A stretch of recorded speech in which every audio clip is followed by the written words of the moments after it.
تعلیم مکمل ہونے پر انہیں مسلمان ملکوں خصوصاً مشرق وسطی، ترکی، ایران اور ہندوستان بھیج دیا جاتا ہے۔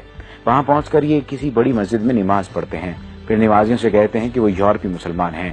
انہوں نے مصر کی جامع الازہر میں تعلیم پائی ہے اور وہ مکمل عالم ہیں۔ یورپ میں اتنے اسلامی ادارے موجود نہیں کہ وہ تعلیم دے سکیں۔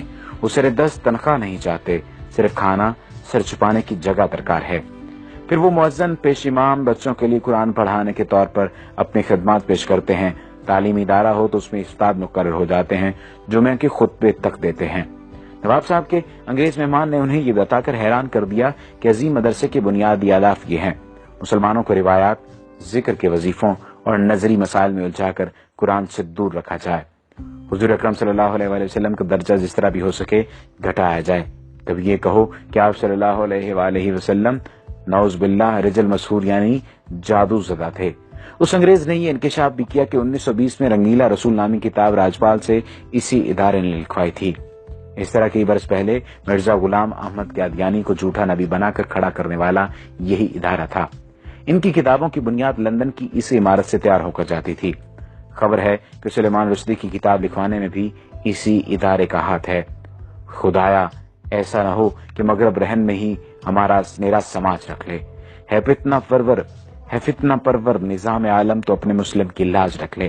اب جنگل کی حویلی کے ایک مکین سے ملاقات کیجیے۔ یہ واقعہ میرے دوست حسین امیر فرحات کے ساتھ کویت میں پیش آیا۔ واقعہ انہی کی زبانی سنیے۔ یہ 1979 کا واقعہ ہے۔ ان دنوں میں کویت کی کمپنی میں مندوب تعلقات عامہ یعنی افسر تعلقات عامہ موجود تھا، یعنی پبلک ریلیشن آفیسر۔ ہماری کمپنی کے ڈائریکٹر نے سری لنکا سے گھر کے کام کاج کے لیے خادمہ منگائی۔ دوسرے دن مجھ سے کہا اس خادمہ کو واپس بھیج دو، وہ ہمارے کسی کام کی نہیں، کیونکہ عربی جانتی ہے نہ ہی انگریزی۔ میں اس کے دستاویزات لے کر متعلقہ جگہ پہنچا تو پتا چلا کہ فی الحال سری لنکن سفارت موجود نہیں، البتہ برطانوی سری لنکن باشندوں کے معاملات دیکھتے ہیں۔ برٹش کونسل میں استقبالیہ کلرک نے میرا کارڈ دیکھا تو مسٹر ولسن سے ملایا۔ وہ بڑے اتفاق سے ملے اور بٹھایا۔ جب اس نے اندازہ لگایا کہ میں بھارتی یا پاکستانی ہوں تو اردو میں کہا، میں کیا خدمت کر سکتا ہوں؟ میں نے سری لنکن خادمہ کے متعلق بتایا تو اس نے کہا، کوئی مسئلہ نہیں، اسے ہم رکھ لیں گے، آپ کو جو خرچ آیا وہ ہم ادا کریں گے۔ یہ بتاؤ کہاں کے رہنے والے ہو؟ میں نے کہا پاکستان۔ وہ بولا وہ تو بہت بڑا ملک ہے۔ میں نے کہا پشاور کا رہنے والا ہوں۔ پشتو میں پوچھا کون سی جگہ؟ میں نے بتایا نوشہرہ۔ جب میں نے گاؤں کا نام بتایا تو اس کی آنکھوں میں عجیب چمک پیدا ہو گئی۔ پھر وہ مختلف لوگوں کو پوچھنے لگا۔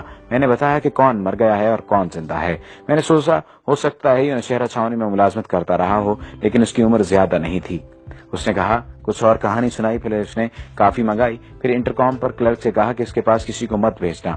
وہ اتنا خوش تھا کہ میں بیان نہیں کر سکتا تھا۔ اس کی خوشی دیدنی تھی۔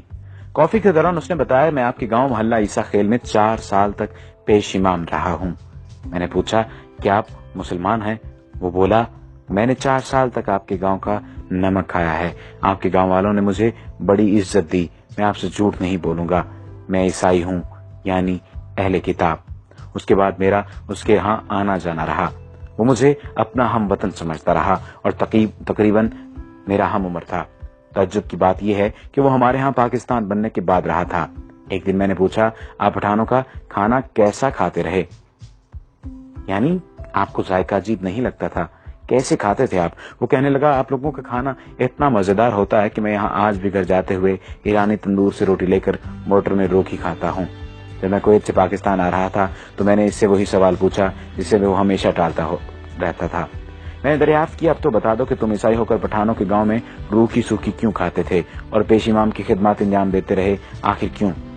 وہ کافی دیر تک سر جھکائے سوچتا رہا، پھر سر اٹھا کر میری آنکھوں میں جھانکا اور کہا ہمیں اپنے ملک کے مفادات کی خاطر بعض اوقات بہت کچھ کرنا پڑتا ہے۔ ہمارے ہاں لندن کے مضافات میں ایک مرکز ہے جہاں شکل و شبہات دے کر انگریزوں کو بیرونی مذاہب اور زبانوں کی تعلیم دی جاتی ہے۔ وہاں سے فارغ التحصیل ہو کر پھر ہمیں مختلف علاقوں میں بھیجا جاتا ہے۔ گاؤں آ کر میں نے محلہ عیسیٰ خیل کے بزرگوں کو یہ واقعہ سنایا تو ایک بوڑھے طالب علم نے کہا مجھے شک پڑا تھا مگر سب کہہ رہے تھے کہ یہ چترالی ہے۔ وہاں اکثر چترالی مولوی پیش امام ہیں، وہ بھی گورے ہیں بالکل انگریزوں کی طرح۔ پھر طالب علم نے کہا چلو بھائی اب 4 سال کی نمازیں لوٹائیں جو ہم نے انگریز کے پیچھے پڑھی۔ کھانا خراب ہو اس کا۔ جب میں نے جنگل کی حویلی کے متعلق پڑھا تو مجھے یقین ہو گیا کہ مسٹر بیلن ضرور جنگل کی حویلی کا پروردہ تھا۔ یہ مضمون 90 کی دہائی میں اردو ڈائجسٹ میں شائع ہوا تھا۔ یہود و ہنود کی سازشیں بدستور جاری ہیں۔ یہ مضمون اس نیت سے ضروری ترمیم اور اضافے کے ساتھ دوبارہ بھی شائع کیا گیا تاکہ سادہ لوگ مسلمان باخبر رہیں کہ دشمن انہیں کمزور کرنے کے لیے